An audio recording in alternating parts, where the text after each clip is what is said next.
The last words my father said to me were Happy New Year. By the evening of New Year's Day, he was back in hospital, drowning in his own fluids. The doctors recommended ceasing all treatment, and he was moved into a side room to begin dying. His only surviving brother came to say goodbye, baffled by the injustice of the situation, that he, the eldest child, should be the last one standing, his 4 younger siblings all gone before him. An Indian priest came to administer the last rites. My youngest brother by the same father, unbaptized, the son of my Scottish Protestant stepmother, stood silently, uncomprehending, while I mouthed the responses to the Catholic sacrament, with no belief other than that this is what our father would have wanted. We went home to sleep. My stepmother took the night shift, whispering memories to her unresponsive husband, playing songs to him on her phone.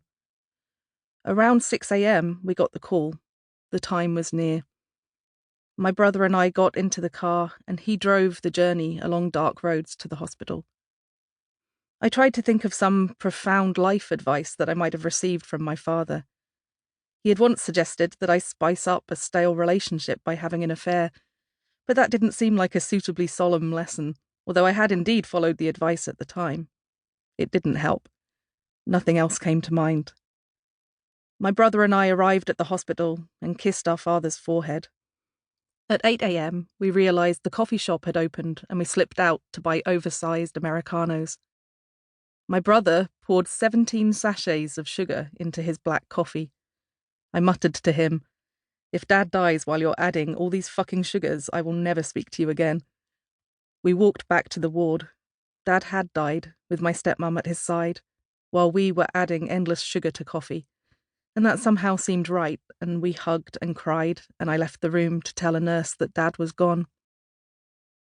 One medieval Irish poet, speaking of grief, wrote, "My heart is a clot of blood."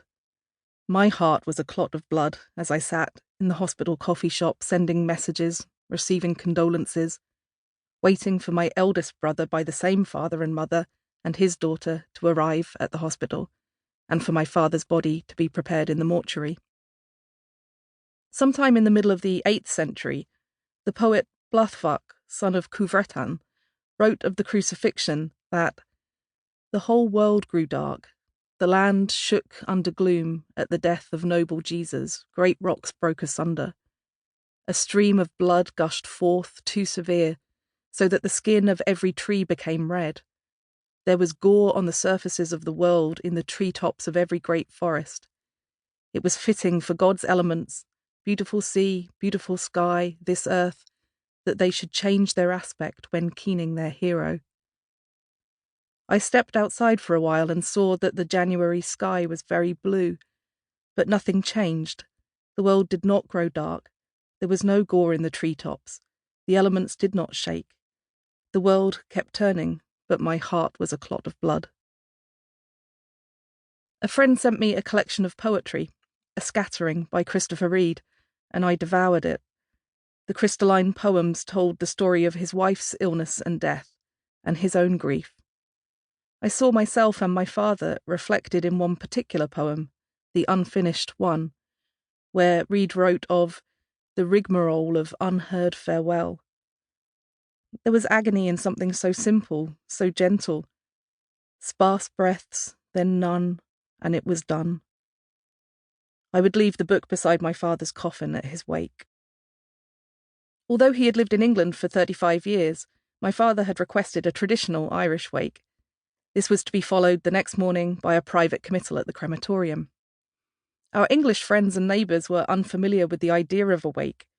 Some were uncomfortable with the coffin in the house. Even more were confused by the sight of folk musicians setting up in the living room.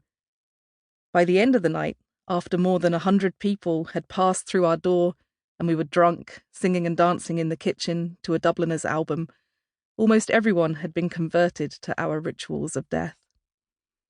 Bluthfuck, son of Cuvretan, had written about keening for Christ, his whole poem an address to Mary, asking to join with her in lamenting the death of her son. Our public mourning had been bacchanalian, and we had run through the entire emotional spectrum, fueled by copious amounts of alcohol.